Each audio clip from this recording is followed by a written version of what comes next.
नमस्कार विद्यार्थी मित्रो, मी उमाकांत वाघमारे तुमचं इंडियन इकॉनॉमी या यूट्यूब चॅनलमध्ये सहर्ष स्वागत करतो. आज जे आपण चर्चा करणार आहोत ते राज्यसेवा मुख्य परीक्षेच्या बदललेल्या अभ्यासक्रमाची आणि विशेषतः पेपर नंबर 4मधील अर्थव्यवस्था व नियोजन विकासविषयक अर्थशास्त्र व कृषी या घटकाची, म्हणजेच एकंदरीत अर्थशास्त्र ह्या घटकाची आपण चर्चा करणार आहोत. तर इसवी सन 2006मध्ये अभ्यासक्रमाची नव्यानं मांडणी करण्यात आलेली होती. अभ्यासक्रम खऱ्या अर्थानं तिथं बदललेला होता. 2006ला अभ्यासक्रम जो बदलला त्यामध्ये डिस्क्रिप्टिव्ह अभ्यासक्रम झालेला होता.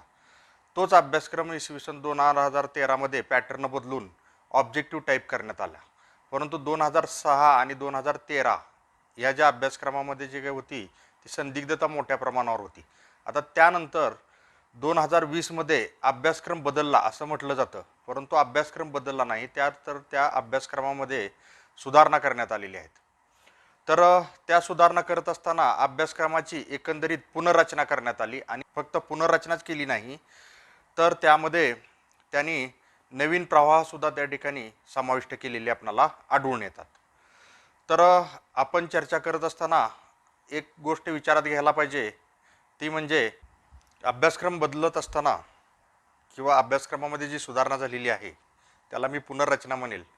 तर ही पुनर्रचना करत असताना अभ्यासक्रमाचं विभाजन दोन घटकांमध्ये विभाजित केलेलं आहे. एक म्हणजे समग्रलक्षी अर्थशास्त्र, त्यालाच आपण इंग्रजीमध्ये मॅक्रो इकॉनॉमिक्स असं म्हणतो, आणि दुसरं जे आहे ते भारतीय अर्थव्यवस्था, इंडियन इकॉनॉमी, असे दोन घटकांमध्ये विभाजन केलेलं आहे. आता समग्रलक्षी अर्थशास्त्र म्हणजे काय? तर अर्थशास्त्राच्या दोन शाखा आहेत. एक पहिली शाखा आहे सूक्ष्मलक्षी अर्थशास्त्र आणि दुसरी समग्रलक्षी, ज्याला आपण मायक्रो इकॉनॉमिक्स आणि मॅक्रो इकॉनॉमिक्स असं म्हणतो. तर मायक्रो इकॉनॉमिक्स किंवा सूक्ष्म अर्थशास्त्रामध्ये जो अभ्यास केला जातो तो व्यक्तिगत पातळीवर आर्थिक वर्तनाचा अभ्यास केला जातो सगळा, आणि समग्रलक्षी अर्थशास्त्रामध्ये व्यक्तिगत पातळीवर अभ्यास न होता अभ्यास जो आहे तो बृहत पातळीवर किंवा मोठ्या पातळीवरती केला जातो. उदाहरणार्थ उत्पादन, वितरण, विनिमय आणि उपभोग ह्या मूलभूत आर्थिक प्रक्रियांचा जो अभ्यास आहे हा सूक्ष्म अर्थशास्त्रामध्ये किंवा सूक्ष्मलक्षी अर्थशास्त्रामध्ये केला जातो. तर एकूणच अर्थव्यवस्था, राष्ट्रीय उत्पन्न, किंमत पातळी, अर्थव्यवस्थेची उत्पादन क्षमता या सर्वाचा अभ्यास जो आहे तो समग्रलक्षी किंवा मॅक्रो इकॉनॉमिक्समध्ये केला जातो. तर एक गोष्ट विचारात घ्या की अभ्यासक्रमाचं विभाजन दोन भागामध्ये केलं म्हणजे त्या ठिकाणी समग्रलक्षी अर्थशास्त्र आणि दुसरा भारतीय अर्थव्यवस्था. तर दोन्हीचे दृष्टिकोन कसे आहेत की वेगवेगळे आहेत दोन्हीचेही दृष्टिकोन. तर दोन्हीचे दृष्टिकोन कसे वेगवेगळे आहेत? तर समग्रलक्षी अर्थशास्त्रामध्ये विविध सिद्धांत जे आहेत तर ते विविध सिद्धांताचा अभ्यास करणं गरजेचं असते आपल्याला. तसं भारतीय अर्थव्यवस्थेमध्ये संकल्पना, त्याचं उपयोजन आणि त्याचबरोबर इतर जे शासनाची ध्येय धोरणं जी आहेत तर ते शासनाच्या ध्येय धोरणाचा अभ्यास आपण काय करतो की भारतीय अर्थव्यवस्थेमध्ये करतो. म्हणजेच भारतीय अर्थव्यवस्था ही अर्थशास्त्राच्या सिद्धांताची कशी असते की प्रयोगशाळा असते. म्हणजे अर्थव्यवस्थेचा अभ्यास म्हणजे एकंदरीत त्या ठिकाणी जे काही सिद्धांत मांडलेले आहेत, जे काही थेरीज आहेत, जे हायपोथेसिस आहेत, त्याची प्रचिती आपल्याला कशामध्ये येते की अर्थव्यवस्थेमध्ये येत असते. तर हे समग्रलक्षी अर्थशास्त्राचा अभ्यास करताना एकंदरीत जर आपण बघितले ह्या पुनर्रचनेमध्ये तर तांत्रिक प्रश्नाची संख्या वाढण्याची शक्यता जास्त आहे. त्याचबरोबर त्याच्यामध्ये नवनवे प्रवाहसुद्धा त्यांनी समाविष्ट केलेले आहेत. तर आपण आता एक एक टॉपिक करत आपण चर्चा करत जाऊया त्या सगळ्या सर्वांची. तर समग्रलक्षी अर्थशास्त्रातला पहिला जो टॉपिक आहे तो पहिला टॉपिक आहे राष्ट्रीय उत्पन्न. आता राष्ट्रीय उत्पन्न हा जो घटक आहे हा आपल्याला राज्यसेवा पूर्व परीक्षेला आपण अभ्यासतो, PSI STI ESO पूर्व परीक्षेला अभ्यासतो. आता राज्यसेवा मुख्य परीक्षेत तर आता अगोदर काय केलेलं होतं, जुन्या अभ्यासक्रमामध्ये फक्त राष्ट्रीय उत्पन्न मापनाच्या पद्धती हा घटक फक्त दिलेला होता. तर त्यामध्ये आपण गृहीत धरून त्या ठिकाणी अर्थव्यवस्थेच्या दृष्टिकोन GDP, NDP, GNP, NNP, NI ह्या ज्या संकल्पना आहेत ह्या संकल्पना आपण अभ्यासलेल्या आहेत सगळ्या पूर्णपणे. तर हे सगळं अभ्यासत असताना काय केलेलं आहे की भारतीय अर्थव्यवस्थेच्या दृष्टिकोनातून त्याचा अभ्यास केलेला आहे. तर आता आपणाला मॅक्रो इकॉनॉमिक्सच्या दृष्टिकोनातून त्याचा अभ्यास करणं गरजेचं आहे आणि त्यामुळेच पहिल्या टॉपिकमध्ये त्यांनी क्लिअर कट आपणाला सिलेबस मेंटेन केलेला आहे, मेन्शन केलेला आहे त्याच्यामध्ये त्यांनी म्हटलेलं आहे की पहिल्यांदा वा जी डी पी. आता जी डी पी जे म्हटलेलं आहे तर जी डी पीमध्ये त्या ठिकाणी आपल्याला नॉमिनल जी डी पी आणि रिअल जी डी पी म्हणजे सांकेतिक आणि वास्तव जी डी पी ह्या संकल्पना आपल्याला अगोदरच माहीत आहेत. परंतु जी डी पी डिप्लेटर ही नवीन संकल्पना काय केली की त्याच्यामध्ये ॲड केली. त्यानंतर G V A. G V A म्हणजे ग्रॉस व्हॅल्यू ॲडिशन किंवा ग्रॉस व्हॅल्यू ॲडेड. ही जी संकल्पना आहे ही संकल्पना इसवी सन 2015मध्ये इंट्रोड्यूस झालेली आहे. इसवी सन 2015मध्ये नॅशनल इन्कम अकाउंटिंग जे आहे तर त्याची मेथडॉलॉजी किंवा पद्धती काय झाली की चेंज झाली. ती चेंज झाल्यानंतर जी व्ही ए आले. मग जी व्ही ए कसा काढला जातो, तो मार्केट प्राईसला जी व्ही ए म्हणजे काय, जी व्ही ए आणि जी डी पीमधला संबंध काय, ह्या सगळ्या गोष्टीचा जो अभ्यास आहे या सगळ्या गोष्टीचा अभ्यास आपल्याला काय करावा लागणार आहे की याच्यामध्ये विचारात घ्यावा लागणार आहे. त्याच्यामुळे ती संकल्पना आपल्याला इन डेप्थ आपल्याला काय केली पाहिजे की विचारात घेतली पाहिजे. त्याचबरोबर राष्ट्रीय उत्पन्न मापनाच्या पद्धती आपण काय करत होतो अगोदर, उत्पादन गणना पद्धती म्हणजे काय, उत्पन्न गणना पद्धती म्हणजे काय, त्याचबरोबर खर्च गणना पद्धती म्हणजे काय. आता उत्पादन गणना पद्धतीचे सुद्धा 2 प्रकार आहेत. तर हे राष्ट्रीय उत्पन्न कसं काढायचे ह्याच्या ज्या पद्धती आहेत त्या सुद्धा मॅक्रो इकॉनॉमिक पर्स्पेक्टिव्हने आपल्याला अभ्यासणं गरजेचं आहे. त्याची काही सूत्र वगैरे त्या ठिकाणी आपल्याला अभ्यासावी लागतील सगळी पूर्णपणे त्याच्यामध्ये येते. तर दुसऱ्या एक महत्त्वाचा घटक त्यांनी सांगितला म्हणजे राष्ट्रीय उत्पन्न मापनाची समस्या. ह्याच्या अगोदर त्याचा आपण अभ्यास करत नव्हतो. याचा अभ्यास आपल्याला काय करावा लागेल की नव्यानं करावा लागेल. भारतात म्हणजे राष्ट्रीय उत्पन्न मापनाच्या समस्या काय आहेत या समस्याचा अभ्यास सुद्धा आपल्याला काय केला पाहिजे की नव्यानं केला पाहिजे सगळा पूर्णपणे इतिहास आहे. तर यामध्ये आता जी डी पी डिप्लेटर ही जी संकल्पना घातलेली आहे ही जी डी पी डिप्लेटर ही संकल्पना घालत असताना काय केलेलं आहे की काय जी डी पी डिप्लेटर म्हणजे. तर आता ह्या व्हिडिओचा उद्देश आपल्याला संकल्पना क्लिअर करणं नाही, आपण ह्या संकल्पना आपण वेगळ्या व्हिडिओच्या माध्यमातून क्लिअर करणार आहेत. तर किंमत मोजण्याचं एक ते साधन आहे, म्हणजे किंमत पातळीमधले जे काही बदल आहेत तर त्या किंमत पातळीमधले बदल मोजण्याचं ते साधन आहे. याच्यावरती आपण पुढच्या व्हिडिओमध्ये आपण निश्चितपणे चर्चा करू वेगळा येते. तर राष्ट्रीय उत्पन्न मापनाच्या समस्या झाल्यानंतर त्याने जो अभ्यासक्रमामध्ये मुद्दा जो दिलेला आहे तो म्हणजे व्यापार चक्राचा मुद्दा दिलेला आहे. तर व्यापार चक्र म्हटलं तर काय आपण फक्त तेजी आणि मंदी हा एवढाच विचार करतो, ह्याच्या पुढं जात नाही. परंतु त्याच्या अवस्था आहेत, तेजी आणि मंदीच्या सुद्धा अवस्था आहेत. मग त्यातली पहिली जी अवस्था आहे ती म्हणजे बूम, दुसरी अवस्था आहे पीक, तिसरी अवस्था आहे कॉन्ट्रॅक्शन आणि चौथी अवस्था आहे ट्रप. आता बूम म्हणजे काय की अर्थव्यवस्था विस्तारित असते. आपण त्या ठिकाणी म्हणतो की बूम व्हायला लागलेली आहे अर्थव्यवस्था. बूम व्हायला लागलेली आहे अर्थव्यवस्था म्हणजे काय, तर अर्थव्यवस्थेचा विस्तार मोठ्या प्रमाणावरती व्हायला लागलेला आहे, रोजगार मोठ्या प्रमाणावरती उपलब्ध व्हायला लागलेला आहे, त्यानंतर बाजारपेठेमध्ये मागणी सुद्धा मोठ्या प्रमाणावरती आहे. तर त्याला काय होणं की बूम होणं म्हणतो आपण अर्थव्यवस्था. तर ही बूम ही एक स्टेज आहे.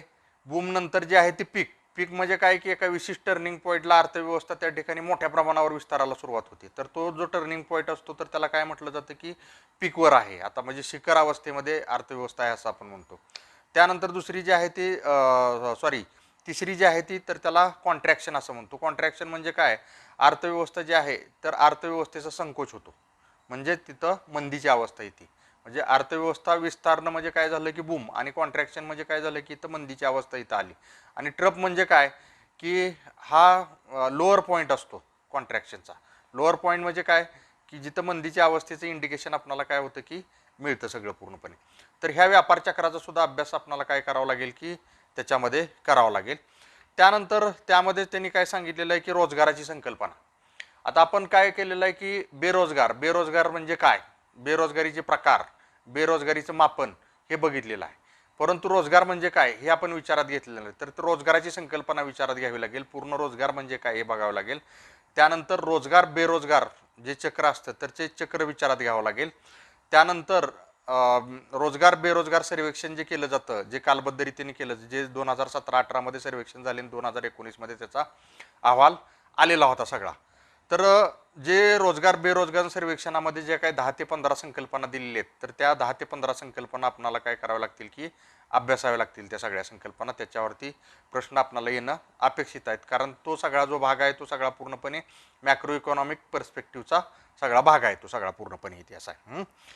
तर त्यामध्ये आता आपल्याला औपचारिक रोजगार, अनौपचारिक रोजगार, त्यानंतर श्रमशक्ती म्हणजे काय, लेबर फोर्स म्हणजे काय, त्यानंतर वर्कफोर्स म्हणजे काय, त्याचबरोबर वर्कफोर्स पार्टिसिपेशन रेट म्हणजे काय, त्यानंतर अनएम्प्लॉयमेंट रेट म्हणजे काय. तर अशा संकल्पना ज्या आहेत त्या संकल्पना आपल्याला काय करावं लागतील की त्या अंतर्गत अभ्यासाव्या लागतील. तर हा जो पहिला जो भाग आहे तर त्या पहिल्या भागातलं राष्ट्रीय उत्पन्न हा जो घटक आहे तुम्हाला, तर राष्ट्रीय उत्पन्न हा घटक तुम्हाला इयत्ता 11वी आणि 12वीच्या पुस्तकामध्ये तुम्हाला आढळून जाईल. म्हणजे जो आता स्टेट बोर्डाचा जो नवीन सिलेबस आहे त्याच्यामध्ये इयत्ता 11वी आणि 12वीच्या ह्याच्यामध्ये तुम्हाला तो घटक मिळून जाईल सगळा पूर्णपणे. त्यानंतर एन सी आर टीचा जर विचार केला तर एन सी आर टीच्या सुद्धा 11वी 12वीच्या पुस्तकामध्ये तुम्हाला तो घटक त्या ठिकाणी मिळून जातोय सगळा पूर्णपणे. बेसला ते आपल्याला काय करावं लागेल की करावंच लागेल इतिहास आहे. त्यानंतर त्या पुढचा जो घटक आहे तर त्या पुढचा घटक येतो आपणाला तो म्हणजे वृद्धी आणि विकास, ग्रोथ अँड डेव्हलपमेंट.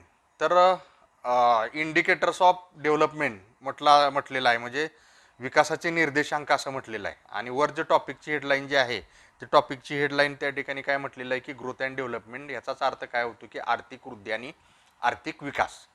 तर आर्थिक वृद्धीची संकल्पना, आर्थिक विकासाची संकल्पना, त्या संकल्पनेची वैशिष्ट्य, त्या दोन्हीमधला फरक आपणाला विचारात घ्यावा लागेल. हा फरक जुन्या 11वीच्या पुस्तकामध्ये चांगला दिलेला होता, आर्थिक वृद्धी आणि आर्थिक विकास ह्याच्यामध्ये. जुनं जे 11वीचं पुस्तक आहे जुन्या अभ्यासक्रमाचं, तर त्यामध्ये तो फरक तुम्हाला चांगला मिळून जाईल इथे. त्यानंतर आर्थिक वृद्धीचे निर्देशक जे आहेत ते आर्थिक वृद्धीचे निर्देशक सुद्धा आपल्याला अभ्यासावे लागतील. इथं आपल्याला अभ्यासक्रमामध्ये म्हटलेलं आहे की विकासाचे निर्देशक, परंतु जरी विकासाचे निर्देशक म्हटलेलं असेल तर आर्थिक वृद्धीच्या निर्देशकाचा सुद्धा काय करावं लागेल की अभ्यास करावाच लागेल यामध्ये. तर विकासाचे निर्देशक हे करत असताना त्याचं क्लिअर कट आपल्याला दोन भागामध्ये विभाजन करता येतं. एक म्हणजे आर्थिक निर्देशक आपल्याला वेगळे करता येतात, त्याचबरोबर सामाजिक निर्देशक वेगळे करता येतात.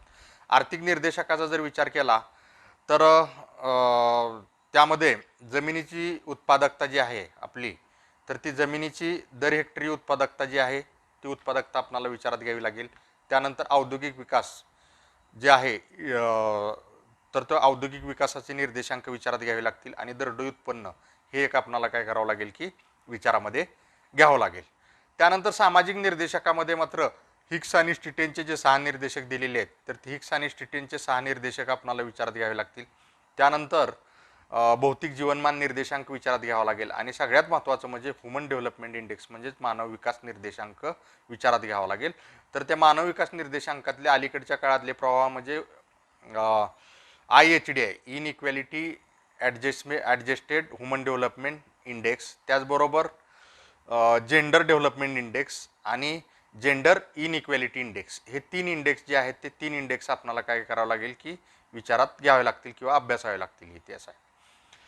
त्यानंतर त्या पुढचा जो घटक आहे त्या पुढचा घटक जो दिलेला आहे तो त्यांनी काय केलेला आहे की विकास आणि पर्यावरण म्हटलेलं आहे त्याच्यामध्ये. आता वृद्धी आणि विकासाच्या अंतर्गतच आहे. आता विकास आणि पर्यावरण यातले जे सहसंबंध आहेत ह्या सहसंबंधाचा विचार आपल्याला तिथं करावा लागेल. त्यानंतर सर्वसमावेशक वृद्धी. आता सर्वसमावेशक वृद्धी जी आहे हा त्या ठिकाणी अभ्यासक्रमामध्ये असं इन्क्लुझिव्ह ग्रोथ म्हणून त्या ठिकाणी टाकलेलं नाही. पूर्व परीक्षेच्या अभ्यासक्रमामध्ये मात्र इन्क्लुझिव्ह ग्रोथ आहे, म्हणजे सर्वसमावेशक वृद्धी आहे. आता इथं त्यांनी काय केलेलं आहे की सर्वसमावेशक विकासाचा समावेश त्यांनी केलेला आहे. तर सर्वसमावेशक विकास ही संकल्पना वृद्धीच्या दृष्टिकोनातून अभ्यासणं चुकीचं आहे, कारण सर्वसमावेशक वृद्धी ही संकल्पना पूर्णपणे वेगळी आहे आणि सर्वसमावेशक विकास ही संकल्पना पूर्णपणे वेगळी आहे. तर सर्वसमावेशक विकास ही जी संकल्पना आहे ती जागतिक बँकेनं मांडलेली आहे आणि ती संकल्पना तळातल्या 40% लोकांचा विचार करते. तर त्या दृष्टिकोनातून आपल्याला अभ्यासावं लागेल सर्वसमावेशक वृद्धी म्हणजे काय, सर्वसमावेशक विकास म्हणजे काय, त्या दोन्ही संकल्पनामध्ये फरक काय आहे, त्या दोन्ही संकल्पनाची डायमेन्शन्स किंवा आयाम काय आहेत, ह्याचा सगळ्याचा आपल्याला अभ्यास त्याच्यामध्ये करावा लागेल. तर हा एक नवीन मुद्दा आपल्याला अभ्यासक्रमामध्ये ॲड झालेला आपल्याला आढळून येतोय सगळा पूर्णपणे. त्यानंतर त्यापुढं जे आहे त्यापुढं म्हणजे शाश्वत विकासाची जी संकल्पना आहे, हा जुना मुद्दाच आहे अभ्यासक्रमातला, पण ती शाश्वत विकासामध्ये आपल्याला काय करावं लागेल की ही संकल्पना नीट विचारात घ्यावी लागेल. तर शाश्वत विकासाची जी ध्येय आहेत म्हणजे सस्टेनेबल डेव्हलपमेंट गोल जे म्हणतात, तर ती ध्येय आपल्याला विचारात घ्यावी लागतील. तर एकूण जर विचारात घेतली आपण तर ती किती ध्येय आहेत एकूण, आणि इंडिकेटर जर आपण विचारात घेतले तर ते ध्येय आणि इंडिकेटर आणि भारताचं त्यामधलं स्थान हे सुद्धा आपल्याला काय करावं लागेल की विचारात घ्यावं लागेल. तर ह्या शाश्वत विकासाची ध्येयामध्ये 17 ध्येय आहेत आणि एकूण 169 उद्दिष्ट आहेत आणि एकूण 170 राष्ट्रांनी त्याच्यामध्ये सहभाग घेतलेला आहे. हे आपल्याला जागतिक स्तरावरचं माहीत आहे. पण भारतानं सुद्धा त्याला अनुसरून जे आहे तर त्याला अनुसरून भारतानं सुद्धा नॅशनल इंडिकेटर फ्रेमवर्क हा कार्यक्रम इसवी सन 2015 जाहीर केला आणि त्याची अंमलबजावणी जी आहे ती 1 जानेवारी 2016 पासून काय झाली की सुरू झाली आणि त्यामध्ये 297 निर्देशांक आपण भारतानं सुद्धा तयार केलेले आहेत या ध्येयाच्या अंमलबजावणीसाठी आणि ह्या निर्देशांकाची जोडणी आपण कुठं केलेली आहे ज्या काही विकासाच्या योजना आहेत तर त्या विकासाच्या योजनाबरोबर त्या ठिकाणी त्याची जोडणी केलेली आहे. तर एवढंच नाही तर 2015ला सहस्त्रक विकास उद्दिष्टे जी झाली ती सहस्त्रक विकास उद्दिष्टाची अंमलबजावणी संपली. तर त्याबाबत प्रगती काय आहे तर ती प्रगती आपणाला माहिती असणं गरजेचं आहे. 31 मार्च 2020 अखेर शाश्वत विकास ध्येयाची भारताची प्रगती आपण जाहीर केलेली आहे भारत सरकारनं 31 मार्च 2020 रोजी जाहीर केलेली आहे. तर ती सुद्धा आपणाला करंटच्या दृष्टिकोनातून अभ्यासणं गरजेचं आहे. तर सहस्त्रक विकास उद्दिष्टे अभ्यासक्रमामध्ये जरी नसली तरी आपणाला अभ्यासावी लागणारच आहेत कारण त्याच्याशी रिलेटेड आहेत कारण MDG मधूनच काय झालेली आहे की SDG निर्माण झालेली आहे तिथे. त्याचबरोबर हरित GDPची संकल्पना तिथं अभ्यासावी लागेल. हरित GDP जी आहे ग्रीन GDP आता जरी जगभरात ती वापरली जात नसली तर संकल्पनेच्या दृष्टिकोनातून नक्की काय आहे त्याच्यामध्ये कशाचा समावेश होतो या सगळ्याचा अभ्यास आपल्याला काय करावा लागेल की हरित GDP या संकल्पनेमध्ये करावा लागेल सगळा पूर्णपणे तेच आहे. त्यापुढं जे आहे त्यापुढं त्यांनी म्हटलेलं आहे की आर्थिक विकासाचे घटक. आता आर्थिक विकासाचे घटक कुठले कुठले आहेत तर नैसर्गिक साधन संपत्ती आहे, पायाभूत संरचना आहे, तंत्रज्ञान आहे आणि भांडवल आहे, इतिहास आहे.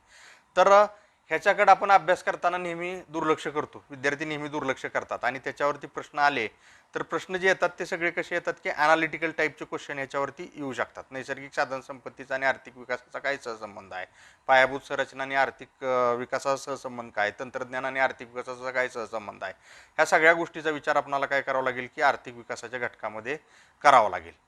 त्यानंतर त्यांनी म्हटलेलं आहे की मानवी भांडवल असं म्हटलेलं आहे ह्याच्यामध्ये. आता मानवी भांडवलामध्ये जो आहे तो सगळ्यात महत्त्वाचा घटक जो आहे तो लोकसंख्या.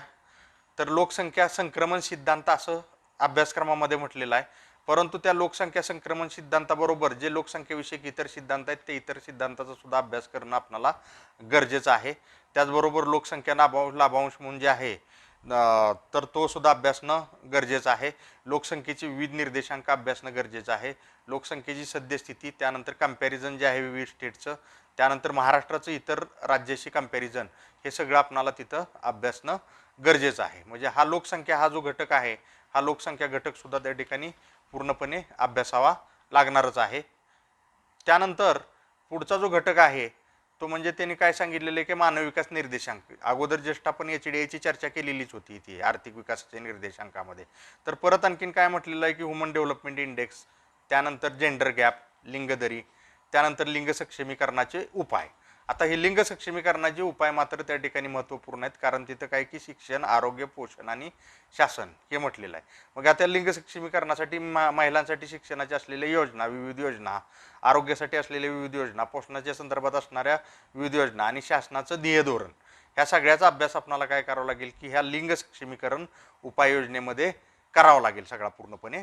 तर त्या ठिकाणी आपल्याला काय होऊ शकतं की त्याचा फायदा होऊ शकतो परीक्षेला कारण 100% आपल्याला महिला सबलीकरणावरती प्रश्न विचारले जातात. अगदी पूर्व परीक्षा असो किंवा मुख्य परीक्षा कुठलीही परीक्षा असली तरी त्याच्यावरती एखादा दुसरा प्रश्न आपल्याला काय केला जातो की विचारला जातोच इतिहास आहे. त्यानंतर पुढची जी संकल्पना आहे ती पुढची संकल्पना आहे उत्पन्न, दारिद्र्य आणि रोजगार यातील संबंध. उत्पन्न, दारिद्र्य आणि रोजगार यामध्ये सहसंबंध काय आहे हे सहसंबंध आपल्याला स्पष्ट करता आला पाहिजे. इथं सुद्धा विश्लेषण क्षमता तुमची तपासली जाऊ शकते इथं सुद्धा. त्यानंतर वितरण आणि सामाजिक न्यायाचे जे मुद्दे आहेत तर ते मुद्दे आपल्याला अभ्यासावे लागतील इथे. आणि भारतातील सामाजिक सुरक्षा. आता भारतातील सामाजिक सुरक्षा जर म्हटलं तर आता ह्याच्यामध्ये त्या ठिकाणी हे सुरक्षेचे त्या ठिकाणी जे वेगवेगळ्या ज्या योजना आहेत तर त्या वेगवेगळ्या योजना मात्र त्या ठिकाणी आपल्याला काय करावं लागतील की अभ्यासावे लागतील. आता त्या वेगवेगळ्या योजना जर म्हटलं तर सगळ्यात महत्त्वाची जी मोठी योजना जी सुरू आहे ती म्हणजे राष्ट्रीय सामाजिक सहाय्य योजना आणि त्याच्या अंतर्गत परत त्या ठिकाणी काय आहेत की 5 योजना चालू आहेत. मग त्या 5 योजना कुठल्या? त्या 5 योजनामध्ये इंदिरा गांधी राष्ट्रीय वृद्धापकाळ निवृत्ती वेतन योजना, इंदिरा गांधी राष्ट्रीय विधवा निवृत्ती वेतन योजना, त्यानंतर इंदिरा गांधी राष्ट्रीय दिव्यांग निवृत्ती वेतन योजना, राष्ट्रीय कुटुंब लाभ योजना आणि अन्नपूर्णा योजना. ह्या 5 योजनाबरोबरच चर्चेत असणारी म्हणजे प्रधानमंत्री जीवन ज्योती विमा योजना असेल, त्यानंतर प्रधानमंत्री सुरक्षा विमा योजना असेल, अटल पेन्शन योजना असेल, पंतप्रधान श्रमयोगी मानधन योजना असेल, त्यानंतर प्रधानमंत्री वयवंदन योजना असेल, ह्या सगळ्या योजनाचा विचार जो आहे हा विचार आपणाला त्या सामाजिक सुरक्षेमध्ये त्या ठिकाणी करावा लागेल.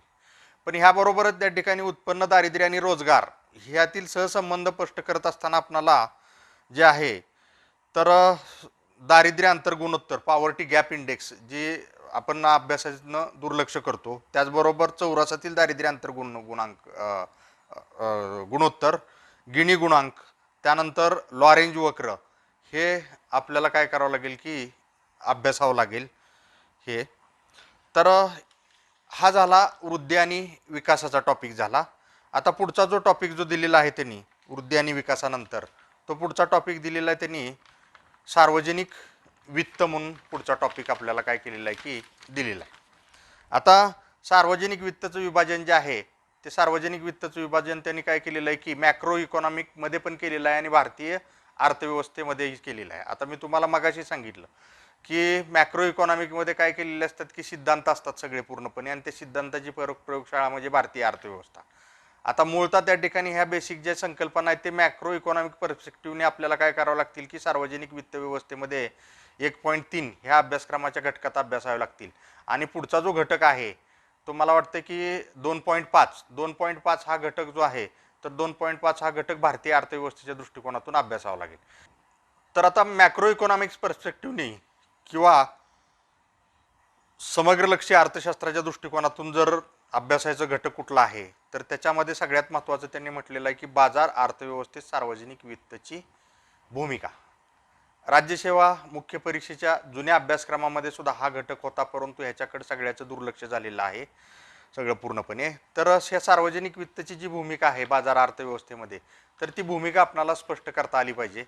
तर विश्लेषणात्मक प्रश्न एखादा काय येऊ शकतो की त्याच्यावरती आपल्याला विचारला जाऊ शकतो मॅक्रो इकॉनॉमिक्स पर्स्पेक्टिव्हने येते असं आहे.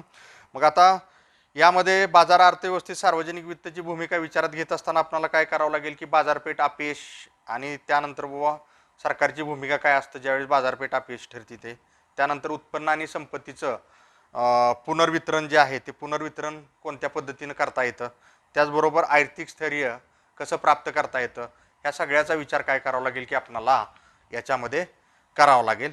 त्यानंतर त्यांनी काय म्हटलेलं आहे की सार्वजनिक वित्तची संकल्पना आणि घटक. सार्वजनिक वित्त म्हणजे काय हे सगळ्यात महत्त्वाचं, त्याची व्याख्या, त्याची वैशिष्ट्ये, सार्वजनिक वित्ताचे घटक काय काय आहेत हे अभ्यासावं लागेल.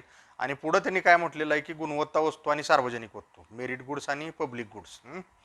तर त्या संकल्पना काय करावं लागतील की अभ्यासाव्या लागतील. त्याचबरोबर सार्वजनिक गुंतवणुकीचे निकष हे सुद्धा आपल्याला अभ्यासावं लागेल. तर आता हे काय की सर्वसाधारण इतर सगळ्या पुस्तकामध्ये नाही आहे, परंतु जे आपले SY किंवा TYची अर्थशास्त्राची जी पुस्तकं आहेत, पुणे विद्यापीठ असो, शिवाजी विद्यापीठ असो, संत गाडगेबाबा विद्यापीठ असो, ह्या सगळ्या विद्यापीठाच्या पुस्तकांमध्ये ते हे सगळ्या संकल्पना आपल्याला आढळतात. इव्हन यशवंतराव चव्हाण मुक्त विद्यापीठाची जी पुस्तकं आहेत त्या पुस्तकामध्ये सुद्धा ह्या संकल्पना आपल्याला काय येतात की आढळून येतात. याचबरोबर तुम्हाला आम्ही नव्यानं सांगतो की आता माझं स्वतःचं लिहिलेलं जे पुस्तक आहे हे भारतीय अर्थव्यवस्था राज्यसेवा मुख्य परीक्षेच्या दृष्टिकोनातून लिहिलेले आहेत. त्याच्यामध्ये मी ह्या सगळ्या संकल्पना काय केलेल्या आहेत की सगळ्या कव्हर केलेल्या आहेत. ते आता लवकरच पूर्वपरीक्षा कधी होणार आहे त्याच्यावरती डिपेंड आहे, त्यानंतर ते लवकरच प्रकाशित होईल. तर त्यामध्ये त्या ठिकाणी ह्या ज्या संकल्पना आहेत ह्या संकल्पना मी विस्तारानं कव्हर केलेल्या आहेत. का तर ह्याचं मटेरियल त्या ठिकाणी कुठं उपलब्ध होत नाही आणि त्याचबरोबर त्याच्या अभ्यासाकडे दुर्लक्ष केलं जातं. आपला एक एक मार्कसुद्धा महत्त्वाचा असतो, त्यामुळे मी सगळ्या संकल्पना त्यामध्ये कव्हर केलेल्या आहेत सगळ्या पूर्णपणे इथे. त्यानंतर पुढं जे त्यांनी म्हटलेलं आहे ते म्हणजे त्या ठिकाणी महसुलाचे स्रोत, करभार, परिणाम. आता मग महसुलाचे स्रोत म्हटलं तर कर उत्पन्न आलं, करेतर उत्पन्न आलं. हे भारतीय अर्थव्यवस्थेच्या दृष्टिकोनातून आपण अभ्यासलं होतं, परंतु इथं मॅक्रो इकॉनॉमिक पर्स्पेक्टिव्हने किंवा मॅक्रो इकॉनॉमिक्सच्या दृष्टिकोनातून ते अभ्यासावं लागेल. येते कर म्हणजे काय, कराची वैशिष्ट्ये त्या ठिकाणी आपल्याला अभ्यास करावे लागतील. करभार म्हणजे काय, कराघात म्हणजे काय, कराघाताचे परिणाम किंवा कराचे परिणाम, त्यानंतर कराची अर्थव्यवस्थेत भूमिका काय आहे, हे सगळं जे आहे ते मॅक्रो इकॉनॉमिक पर्स्पेक्टिव्हनं आपणाला अभ्यासलं पाहिजे. तर हे महसुलाच्या स्रोतामध्ये ते सगळ्या गोष्टी आपण कव्हर कराव्या लागतील आपणाला. त्यानंतर जे आहे ते म्हणजे सार्वजनिक खर्च. आता नुसतं सार्वजनिक खर्च नुसतं ऐकून आहे आपण, पण ॲक्च्युली सार्वजनिक खर्च ही मॅक्रो इकॉनॉमिक मधली महत्त्वपूर्ण संकल्पना आहे. सार्वजनिक खर्च म्हणजे काय, त्याचं सार्वजनिक खर्चाचं वर्गीकरण आहे, सार्वजनिक खर्चाची वैशिष्ट्ये आहेत, सार्वजनिक खर्चाची काय की निश्चितपणे काय की भूमिका आहे. तर त्या सगळ्याचा आपल्याला अभ्यास त्याच्यामध्ये करावा लागेल. पण ह्याचबरोबर मॅक्रो इकॉनॉमिक्स पर्स्पेक्टिव्हनं अंदाजपत्रक जे आहे तर ते अंदाजपत्रक त्या ठिकाणी अभ्यासावं लागेल. अंदाजपत्रकाचे प्रकार अभ्यासावे लागतील. अंदाजपत्रकातील त्रुटी ज्या आहेत तर त्या त्रुटीसुद्धा आपल्याला अभ्यासाव्या लागतील. आता आपण अभ्यासताना आपण काय केलेलं आहे की भारतीय अर्थव्यवस्थेच्या दृष्टिकोनातून त्याचा अभ्यास करतोय आपण, एवढी तूट आहे तेवढी तूट आहे, परंतु अगोदर मॅक्रो इकॉनॉमिकच्या दृष्टीने अभ्यास करून परत त्याची सांगड आपल्याला भारतीय अर्थव्यवस्थेची पुढच्या घटकामध्ये घालावी लागणार आहे. त्यानंतर तुटीचं नियंत्रण कसं कसं करता येतं, त्यानंतर अंदाजपत्रकाचे जे प्रकार त्यांनी जे आता अभ्यासक्रमात दिलेले आहेत ते म्हणजे फलनिष्पत्ती अंदाजपत्रक, शून्याधारित अंदाजपत्रक आणि लिंग आधारित अंदाजपत्रक, हे तिन्ही प्रकार आपल्याला काय करावे लागतील की त्याच्यामध्ये अभ्यासावे लागतील हे सगळे पूर्णपणे. त्यानंतर पुढचं जे आहे ते पुढं आता मी काय करतो की मॅक्रो इकॉनॉमिक्सच्या ह्या भागाबरोबरच पुढचं तुम्हाला सार्वजनिक वित्त आणि वित्तीय संस्था हा अर्थशास्त्रामधला घटक. आता इथं बघा महसुलाचे स्त्रोत म्हटले केंद्र आणि राज्याचे. आता बघा आपण मॅक्रो इकॉनॉमिकमध्ये महसुलाचे स्त्रोत म्हटलेलं होतं कराभार परिणाम हे विचारात घेतलेलं होतं. इथं महसुलाचे सूत्र म्हणजे केंद्राचे कुठले आहेत, राज्याचे कुठले, म्हणजे केंद्राकडून आकारले जाणारे कर, राज्याकडून आकारले जाणारे कर, हे सगळं आपल्याला तिथं अभ्यासावं लागेल. त्यानंतर कर सुधारणेचा आढावा, म्हणजे आतापर्यंत ज्या कर सुधारणा झाल्या 2 टप्पे करता येतात. 1991च्या अगोदरच्या कर सुधारणा, 91 नंतरच्या कर सुधारणा. कारण राज समिती ही सगळ्यात महत्त्वपूर्ण त्या ठिकाणी समिती आहे ह्या कर सुधारणेच्या आढाव्यामध्ये. तर त्याचा आपल्याला काय करावं लागेल की तिथं विचार करावा लागेल. त्याचबरोबर केंद्र आणि राज्य तूट आणि तुटीचा अर्थ भरणा याचाही विचार करावा लागेल. कारण आपण फक्त काय करतो की केंद्राची तूट फक्त विचारात घेतो, राज्याची तूट विचारात घेत नाही, आणि केंद्र आणि राज्य अशी एकत्रित तूट सुद्धा आपल्याला काय करावी लागते सगळी की विचारात घ्यावी लागतील. तर त्या तुटीचा बी आपल्याला अभ्यास करावा लागेल. तुटीच्या अर्थ भरण्याचा काय करावं लागेल की आपल्याला अभ्यास इथं करावा लागेल इतिहास आहे. तर हे झालं आपलं सार्वजनिक वित्त. आता त्याच्यामध्ये आणखीन परत त्या ठिकाणी काय सांगितलेलं आहे की सार्वजनिक खर्च जे आपण मॅक्रो इकॉनॉमिकच्या पर्स्पेक्टिव्हनं पण आपला अभ्यासलेलं होतं. आता भारतीय अर्थव्यवस्थेच्या दृष्टिकोनातून सार्वजनिक खर्चाचे केंद्र आणि राज्याचे सार्वजनिक खर्चाचे घटक कुठले कुठले आहेत, कुठल्या घटकावरती खर्च जास्त होत आहेत, त्यानंतर सार्वजनिक खर्चाच्या वृद्धीची कारणं काय काय आहेत, कशामुळे त्या ठिकाणी सार्वजनिक खर्चामध्ये वाढ होत आहेत. मग आता सार्वजनिक खर्च कमी करण्यासाठी सरकारनं कुठल्या कुठल्या सुधारणा हाती घेतलेल्या आहेत, ह्या सुधारणा आपल्याला काय कराव्या लागतील की विचारात घ्याव्या लागतील. त्यानंतर त्यांनी जे पुढे म्हटलेलं आहे ते सार्वजनिक कर्ज असं म्हटलेलं आहे. आता सार्वजनिक कर्ज हे महत्त्वपूर्ण गोष्ट आहे, केंद्राच्या दृष्टिकोनातूनही महत्त्वाची गोष्ट आहे आणि राज्याच्या दृष्टिकोनातून सुद्धा महत्त्वपूर्ण गोष्ट आहे.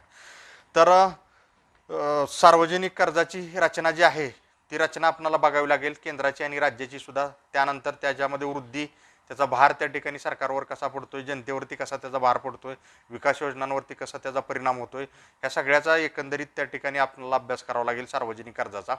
त्यानंतर राज्यांना केंद्राकडून देण्यात आलेल्या कर्जाची जी आहे ती समस्या आहे. कारण केंद्राकडून जे कर्ज आहे ते कर्ज त्या ठिकाणी पूर्ण भरू शकत नाही, त्याची सातत्यानं काय केली जाते की पुनर्रचना केली जाते.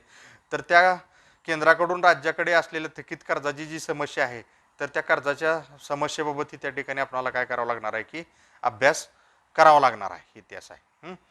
त्यानंतर भारताचा वित्त आयोग, आताच 15 वित्त आयोगाचा अहवाल जाहीर झाला यावर्षी. 2020 ते 25ची अंमलबजावणी जी होती तर तो 15 वित्त आयोग. पण 15 वित्त आयोगच करून चालत नाही, तर त्याबरोबर 14 वित्त आयोग सुद्धा आपल्याला काय करावा लागतो की करावा लागतो. आणि आत्तापर्यंत झालेले जे वित्तीय सुधारणा आहेत तर त्या वित्तीय सुधारणाचा सुद्धा अभ्यास आपल्याला काय करावा लागतो की त्याच्यामध्ये करावा लागतो सगळा पूर्णपणे. तर सार्वजनिक वित्त हा जो घटक आहे, हा सार्वजनिक वित्त हा घटक त्या ठिकाणी काय की एक म्हणजे मॅक्रो इकॉनॉमिक पर्स्पेक्टिव्हनं पण अभ्यासावा लागतो आणि भारतीय अर्थव्यवस्थेच्या पर्स्पेक्टिव्हनं अभ्यास करावा लागतो. सगळ्यात मोठा घटक आहे. प्रश्नाची संख्या काय आहे की जास्तीत जास्त प्रश्न त्याच्यावरती विचारले जातात आपल्याला. तर त्या दृष्टीनं आपण त्याची हे केली पाहिजे. एकंदरीत जर बघितलं तर अभ्यासाची व्याप्ती तुमची वाढणार आहे. ह्या पुनर्रचनेमुळे तुम्हाला अभ्यास जे आहे तुमच्या अभ्यासाची व्याप्ती काय करावी लागणार आहे की वाढवावी लागणार आहे. फक्त हा अभ्यासक्रमाचा मुद्दा डिलीट झाला आणि हा अभ्यासक्रमाचा मुद्दा ॲड झाला असं म्हणून चालणार नाही. तर तुम्हाला काय करावं लागेल की प्रत्येक जो मुद्दा आहे अभ्यासक्रमाचा तर तो नीटपणे अभ्यास करावा लागेल, डोळसपणे तुम्हाला त्याच्याकडे बघावं लागणार आहे सॉरी. तर यामध्ये आता जे आहे तर तुम्हाला विद्यापीठ स्तरावरची पुस्तकं इथं उपयुक्त ठरू शकतात. आमचं तर पुस्तक त्या ठिकाणी आम्ही हे सगळे मुद्दे कव्हर केलेलेच आहेत येथे, ते तुम्हाला लवकरच त्या ठिकाणी प्राप्त होईल राज्यसेवा पूर्व परीक्षेच्या दृष्टिकोनातून सगळं, म्हणजे पूर्व परीक्षा झाल्यानंतर. तर त्या पुढचा जो आहे 1.4चा जो मुद्दा, तो 1.4 म्हणजे त्या ठिकाणी काय की पैसा. आता हा जो मुद्दा आहे, हा मुद्दा पूर्णपणे त्या ठिकाणी मॅक्रो इकॉनॉमिकच्या दृष्टिकोनातून आपल्याला अभ्यासावे लागतात, पैशाची संकल्पना. आता आपण बँकिंग हा घटक अभ्यासताना आपण काय केलेलं आहे, फक्त पैसा, पैशाचं मोजमाप एवढं त्या ठिकाणी काय केलेलं आहे की अभ्यासलेलं आहे. M1 M2 M3 M4 हे ह्या ज्या संकल्पना आहेत, ह्या संकल्पना काय केलेल्या आहेत की आपण अभ्यासलेली आहेत. आता इथं मात्र तुम्हाला पैसा म्हणजे काय, पैशाची संकल्पना, पैशाचे प्रकार, पैशाची कार्ये हे अभ्यासावे लागेल. अभ्यासक्रमात ही गोष्ट दिलेली नाही, परंतु ते अभ्यासल्याशिवाय तुम्हाला पुढचं समजणारच नाही. त्यामुळं आधारभूत पैसा काय, उच्च शक्ती पैसा काय, आणि चलन संख्यामान सिद्धांत जो आहे तो चलन संख्यामान सिद्धांत आणि मुद्रा गुणांक मनी मल्टिप्लायर हे सुद्धा काय करावं लागेल की त्याच्यामध्ये अभ्यासावं लागेल. हे अतिशय चांगलं जे दिलेलं आहे इयत्ता 11वीच्या पुस्तकामध्ये, हे सगळे त्या ठिकाणी गोष्टी तुम्हाला चांगल्या दिलेल्या आहेत. आधारभूत पैसा आणि उच्च शक्ती पैसा हे दिलेलं नाही, म्हणजे बेस मनी और मॉनिटरी मनी त्याला म्हटलं जातं, आणि हाय पॉवर मनी ह्या संकल्पना त्या ठिकाणी आपल्याला वेगळ्या पद्धतीने त्या ठिकाणी अभ्यासावे लागतील ग्रॅज्युएशन लेवलला. परंतु 11वीच्या पुस्तकामध्ये चलन संख्यामान सिद्धांत, मुद्रा गुणांक, पैसा, त्याची संकल्पना, त्याची कार्य ही चांगल्या पद्धतीनं दिलेली आहेत इतिहास आहे. आता त्याच्यामध्ये पैशामध्ये आता चलन पुरवठा आणि भाववाढ ह्याचा जवळचा संबंध असतो. हे आपण त्या ठिकाणी भाववाढीची कारणं आणि उपाय हे भारतीय अर्थव्यवस्थेच्या घटकाचा अभ्यास करताना केलाच. पण आता इथं मात्र भाववाढीचे मौद्रिक आणि मौद्रिकेतर सिद्धांत असं म्हटलेले आहेत इतिहास. तर जवळजवळ ते 16 सिद्धांत आहेत जवळजवळ. तर स्थूलमानाने त्याची विभागणी 8 ह्याच्यामध्ये करता येते सगळी पूर्णपणे. तर ते सिद्धांत आपल्याला अभ्यासावे लागतील. पुणे विद्यापीठाच्या दुसऱ्या वर्षाच्या अभ्यासाला आहेत ते सगळे पूर्णपणे. त्यानंतर भाववाढीचे नियंत्रण करण्याचे मौद्रिक उपाय काय आहेत, त्या मॉनिटरी पॉलिसी जी RBI जाहीर करते त्याच्यामध्ये मौद्रिक उपाय काय आहेत, त्यानंतर वित्तीय उपाय काय आहेत, आणि प्रत्यक्ष उपाययोजना काय काय करता येतात, ह्या सगळ्याचा अभ्यास आपल्याला करावा लागतो. म्हणजे आपल्याला आता भाववाढ हा टॉपिक कसा आहे की आपल्या भारतीय अर्थव्यवस्थेच्या दृष्टिकोनातून तर अभ्यासावा लागणारच आहे, पण त्याचबरोबर भाववाढ हा टॉपिक आपल्याला मॅक्रो इकॉनॉमिक्सच्या दृष्टिकोनातून सुद्धा अभ्यासावा लागणार आहे. म्हणजे अगोदर त्या ठिकाणी भाववाढ म्हणजे काय, त्याचे भाववाढीचे सिद्धांत हे सगळे अभ्यासात मग हळूहळू भारतीय अर्थव्यवस्थेकडे आपल्याला जावं लागणार आहे. त्याच्यामुळं आपल्याला हे जे काम आहे हे आपलं काम अगोदर त्या ठिकाणी डबल वाढलेलं आहे, हे लक्षात घ्या सगळं पूर्णपणे. त्यानंतर त्या पुढचा जो टॉपिक आहे, तर त्या पुढचा टॉपिक जो आहे तो आंतरराष्ट्रीय व्यापार व आंतरराष्ट्रीय भांडवल. आता या अगोदरही त्यांनी काय काय म्हटलेलं होतं की आंतरराष्ट्रीय व्यापार व आंतरराष्ट्रीय भांडवल चळवळ असं म्हटलेलं होतं, पण ह्याची आता पुनर्रचना मात्र क्लिअर कटली त्यांनी काय केलेली आहे की 2 भागामध्ये त्यांनी केलेली आहे इतिहास आहे. आता ह्याच्यामध्ये आंतरराष्ट्रीय व्यापाराचे सिद्धांत असं म्हटलेलं आहे इतिहास. तर आंतरराष्ट्रीय व्यापार सिद्धांत जे आहे तर अगदी ॲडम स्मिथ पासून अगदी नवीन जे अर्थतज्ञ आहेत त्यांच्यापर्यंत ते मांडले गेलेले आहेत. तर त्याच्यामध्ये काय केलेलं आहे की पारंपरिक आणि आधुनिक असे 2 प्रकार त्याच्यामध्ये पडतात. तर पारंपरिकमध्ये काय म्हटलेलं आहे आणि आधुनिकमध्ये काय म्हटलेलं आहे, तर ते आपणाला अभ्यासावं लागेल सगळं परिपूर्णपणे. आता ह्याच्यावरती पाठीमाग प्रश्न आलेले आहेत राज्यसेवा मुख्य परीक्षेला, आणखीन सुद्धा प्रश्न काय केले जाऊ शकतील की तिथं विचारले जाऊ शकतील सगळे पूर्णपणे येते. तर आंतरराष्ट्रीय व्यापार जे आहे तर त्याचे व्यापार सिद्धांत जे आहेत तर ते पारंपरिक आणि आधुनिक दृष्टिकोनातून अभ्यासणं आपणाला काय की गरजेचं आहे तिथं. त्यानंतर आंतरराष्ट्रीय व्यापार जे आहे ते वृद्धीचं इंजिन असं म्हटलेलं आहे. आंतरराष्ट्रीय व्यापार एक वृद्धीचं इंजिन जे म्हटलेलं आहे, एक ग्रोथ इंजिन. तर त्याचे जे मुद्दे आहेत ते आपल्याला माहिती असणं गरजेचं आहे. त्यानंतर वृद्धीमध्ये परकीय भांडवल आणि तंत्रज्ञानाची भूमिका, आणि त्यांनी पुढे काय म्हटलेलं आहे की बहुराष्ट्रीय कंपन्या, म्हणजे एकंदरीत बहुराष्ट्रीय कंपनीची भूमिका काय आहे आर्थिक वृद्धीमध्ये, ह्याचा काय करावं लागेल की आपल्याला अभ्यास तिथं करावा लागेल. तर बहुराष्ट्रीय कंपनीची भूमिका काय आहे ही भूमिका आपल्याला अभ्यासणं गरजेचं आहे एकंदरीत. त्यानंतर पुढं जे म्हटलेलं आहे तर पुढं त्यांनी म्हटलेलं आहे की आंतरराष्ट्रीय वित्त संस्था, आंतरराष्ट्रीय वित्त संस्थामध्ये इंटरनॅशनल मॉनिटरी फंड म्हणजे आंतरराष्ट्रीय नाणेनिधी, त्याचबरोबर वर्ल्ड बँक, त्यानंतर इंटरनॅशनल डेव्हलपमेंट असोसिएशन आणि एशियन डेव्हलपमेंट बँक, अशा 4 वित्त संस्थांचा अभ्यास सांगितलेला आहे. परंतु त्याबरोबर इतर ज्या काही आणखीन वित्त संस्था आहेत तर त्या वित्त संस्थांचा अभ्यास सुद्धा करणं आपल्याला काही की गरजेचं आहे. तर त्याचबरोबर प्रादेशिक व्यापार करार असं म्हटलेलं आहे, रिजनल ट्रेड ॲग्रीमेंट आणि त्याच्यामध्ये त्यांनी सार्क आणि ASEAN असं म्हटलेलं आहे. परंतु आता फक्त तेवढंच करून चालणार नाही, तर आपणाला काय की व्यापार करार जे आहेत तर व्यापार कराराचे वेगवेगळे प्रकार आहेत. एक म्हणजे त्या ठिकाणी प्रेफरन्शियल ट्रेड ॲग्रीमेंट आहे, फ्री ट्रेड ॲग्रीमेंट आहे. मग भारताचा त्या ठिकाणी प्रेफरन्शियल ट्रेड ॲग्रीमेंट कुठल्या कुठल्या राष्ट्राशी आहे, त्याचबरोबर फ्री ट्रेड ॲग्रीमेंट कोणकोणत्या राष्ट्राशी आहे, त्यानंतर सध्या निगोशिएशन म्हणजे वाटाघाटी कोणकोणत्या राष्ट्राशी चालू आहेत, ह्या सगळ्याचा अभ्यास आपणाला काय करावा लागेल की त्याच्यामध्ये करावा लागेल.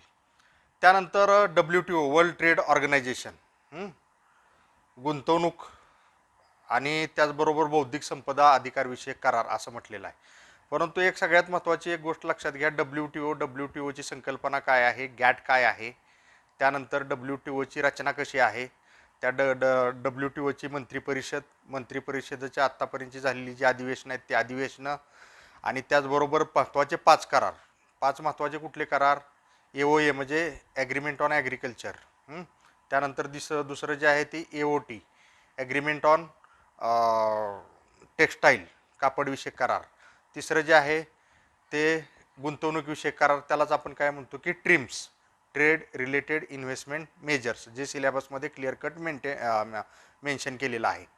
त्यानंतर ट्रिप्स जे आहे trade related intellectual property rights असं त्या ठिकाणी ट्रिप्स आहे. आणि शेवटचा जो आहे तो म्हणजे gets general agreements on trade in services, हे गॅट्स असे 5 करार जे आहेत ते 5 कराराचा आपल्याला काय करावं लागेल की त्याच्यामध्ये अभ्यास करावा लागेल. तर व्यवस्थित जर केलं तर हा घटक काही अवघड नाही आहे. सगळ्यांना हा घटक अवघड वाटत असतो, परंतु खूपच इंटरेस्टिंग आहे. फक्त जरा चालू घडामोडीशी त्याला टच पाहिजे. शासकीय स्तरावरती काय घडामोडी होत आहेत ह्याची आपल्याला माहिती पाहिजे. ह्याच्या परिषदा ज्या आहेत त्या परिषदांची माहिती आपल्याला काय की व्हायला पाहिजे, त्याच्यामध्ये सगळं पूर्णपणे येते. त्यानंतर जे आहे ते म्हणजे त्या ठिकाणी काय की पुढं जे जातं ते 2.8ला 2.8 म्हणजे अभ्यासक्रमाचा भारतीय अर्थव्यवस्थेमध्ये जे म्हटलेलं आहे तर आंतरराष्ट्रीय व्यापार आणि आंतरराष्ट्रीय भांडवल असं म्हटलेलं आहे. मग आता त्याच्यामध्ये काय म्हटलेलं आहे की भारताचा परकीय व्यापाराची वृद्धी, रचना आणि दिशा, म्हणजे त्या ठिकाणी आपण कोणकोणत्या वस्तूचा व्यापार करतो, त्याचं स्थान काय आहे जागतिक बाजारपेठेमध्ये, त्यानंतर रचना कशी आहे, आयातीची रचना कशी आहे, निर्यातीची रचना कशी आहे, त्याचबरोबर आपली दिशा कोणकोणत्या राष्ट्रांना आपण निर्यात करतो, कोणकोणत्या राष्ट्राकडून आयात करतो, ह्या सगळ्याचा आपण वृद्धी, रचना आणि दिशामध्ये आपल्याला अभ्यास करावा लागेल. त्याचबरोबर परकीय व्यापार धोरण, कारण 2015-20चं जे परकीय व्यापार धोरण होतं तर त्याला आता 1 वर्ष मुदतवाढ दिलेली आहे. 2020मध्ये अपेक्षित होतं, परंतु या करोनाच्या पार्श्वभूमीवरती ते जाहीर झालेलं नाही. 2021पर्यंत म्हणजे 1 वर्ष त्या ठिकाणी त्याची मुदतवाढ केलेली आहे. आता ह्या धोरणामध्ये बरेचसे बदल झालेले होते. ह्या धोरणामध्ये त्या ठिकाणी विविध ज्या योजना होत्या निर्यात प्रोत्साहनाच्या, तर त्याची पुनर्रचनासुद्धा करण्यात आलेली होती. तर त्या सगळ्या योजना नवीन त्या ठिकाणी आपल्याला माहिती असणं गरजेचं आहे. त्यानंतर निर्यात प्रोत्साहनासाठी उपक्रम, अगदी त्या ठिकाणी सुरुवातीपासूनचे उपक्रम जे आहेत ते सुरुवातीपासूनचे उपक्रम आपल्याला त्या ठिकाणी माहीत पाहिजे, सगळे निर्यात प्रोत्साहनासाठी करण्यात आलेले जे काय उपक्रम आहेत ते. त्यानंतर परकीय भांडवल प्रवाह म्हटलेला आहे. तर परकीय भांडवल प्रवाहाचे घटक कोणकोणते आहेत आणि त्याच्यामध्ये त्यांनी काय म्हटलेलं आहे की FTI म्हणजे फॉरेन पोर्टफोलिओ इन्व्हेस्टमेंट, त्यालाच आपण अप्रत्यक्ष गुंतवणूक असं म्हणतो. त्यानंतर FDI प्रत्यक्ष परकीय गुंतवणूक असं म्हणतो. आणि ई-कॉमर्स, हे 3 घटक त्याच्यामध्ये त्यांनी दिलेले आहेत, तर त्याचाही आपल्याला अभ्यास करावा लागेल. त्याचबरोबर भारतावरचं परकीय व्यापार कर्ज, आपण सार्वजनिक वित्तमध्ये त्या ठिकाणी कर्जाचा हा घटक बघितलेलाच होता, परंतु इथं फक्त काय की परकीय व्यापार कर्ज जे आहे एक्सटर्नल कमर्शियल बोरोईंग असं जे त्याला म्हटलं जातं, तर ती परकीय व्यापार कर्ज आपल्याला काय करावं लागतील की आपल्याला अभ्यासावी लागतील. ह्या सगळ्याचा विचार त्या ठिकाणी आपण त्याच्यामध्ये केला पाहिजे. त्यानंतर अभ्यासक्रमाच्या शेवटी जे त्यांनी म्हटलेलं आहे त्याच्यामध्ये, तर आंतरराष्ट्रीय पतमानांकन संस्था आणि भारत, S&P मुडीज जी संस्था आहे, त्यानंतर फेज जे आहे, या आंतरराष्ट्रीय पतमानांकन करणाऱ्या संस्था आहेत. तर त्या संस्थाचं भारताच्या संदर्भातले असलेले क्रेडिट रेटिंग, मग ते मानांकन कसं दिलं जातं, ते मानांकनाचे कोणकोणते प्रकार आहेत, हे सगळं आपणाला त्याच्यामध्ये माहिती असलं पाहिजे. कारण अलीकडच्या काळात जूनमध्ये त्या ठिकाणी आपलं पतमानांकन जे आहे, क्रेडिट रेटिंग आंतरराष्ट्रीय स्तरावरती घसरलेलं आहे.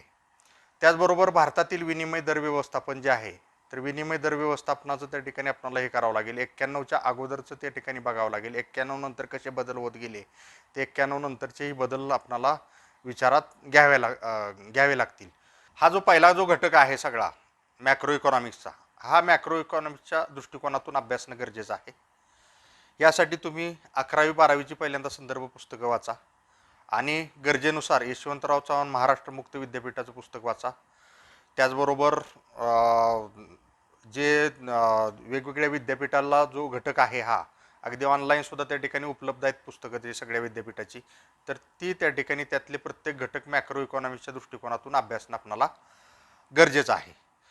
त्याचबरोबर माझं जे पुस्तक येणार आहे त्या पुस्तकामध्ये मी रचना करतानाच ही सगळी ह्या पद्धतीने केलेली आहे. आणखीन एक पूर्वपरीक्षा झाल्यानंतर आमचं पुस्तक येईल सगळं पूर्णपणे, तर त्या दृष्टीनंच सगळी रचना त्याच्यामध्ये आहे. अभ्यासक्रमाचा प्रत्येक मुद्दा त्याच्यामध्ये कव्हर केलेला आहे.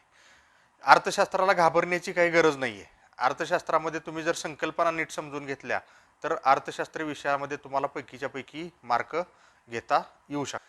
तर मित्र हो, हा काय भाग तसा अवघड नाही आहे. सगळा जर टोटली एक जर बघितला मॅक्रो इकॉनॉमिक्सचा सगळा, तर अवघड नाही आहे.